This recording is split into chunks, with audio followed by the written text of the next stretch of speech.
Hallo und herzlich willkommen zur Videoreihe Trinkwasser Pro. In diesem Video geht es um die Regeln der Druckerhöhungstechnik. In der Trinkwasserberechnung von Dendrit Studio gibt es mehrere Möglichkeiten, die Regeln der Druckerhöhungstechnik anzuwenden. Sollte der Mindestversorgungsdruck des Wasserversorgungsunternehmens nicht bekannt sein, so lässt sich dieser nach den Regeln der Druckerhöhungsanlage berechnen. Sie können in den Auslegungsoptionen oder im Optionsassistent die entsprechende Auswahl treffen.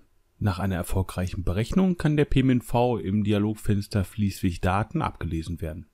Mit dem so errechneten PMNV bekommt man eine grobe Abschätzung, wie viel Druck von den Stadtwerken nötig ist, um das Netz entsprechend zu versorgen. Ist der Mindestversorgungsdruck des Wasserversorgungsunternehmens kleiner als der so errechnete PMNV, muss über eine Druckerhöhungsanlage nachgedacht werden. Um eine Druckerhöhungsanlage in das bestehende Netz zu integrieren, muss in die Perspektive Zeichnung gewechselt werden.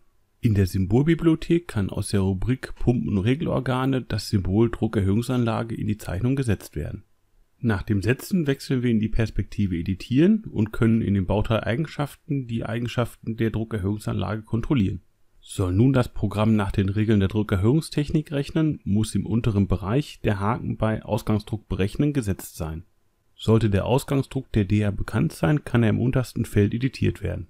Nach einer erneuten Berechnung kann nun der Ausgangsdruck der Druckerhöhungsanlage im Fließweg Datenblatt kontrolliert werden. Das Programm erkennt jetzt automatisch eine weitere Druckstufe. Druckstufe 2 beginnt an der Druckerhöhungsanlage und endet am jeweiligen Verbraucher. Druckstufe 1 startet am Hausanschlusspunkt und endet an der Druckerhöhungsanlage. Um Druckstöße beim Ein- und Ausschalten einzelner Pumpen der Druckerhöhungsanlage zu vermeiden, ist die Fließgeschwindigkeit in der Zuleitung begrenzt. Die Zuleitung zu einer Druckerhöhungsanlage wird so bemessen, dass mit Zuschalten einer Druckerhöhungspumpe die Fließgeschwindigkeit gemäß DIN 1988-500 um nicht mehr als 0,15 Meter pro Sekunde zunimmt.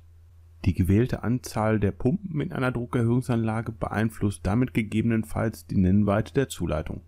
In unserem Beispiel hat sich nun die Zuleitung zur DA von DN65 auf DN50 verringert.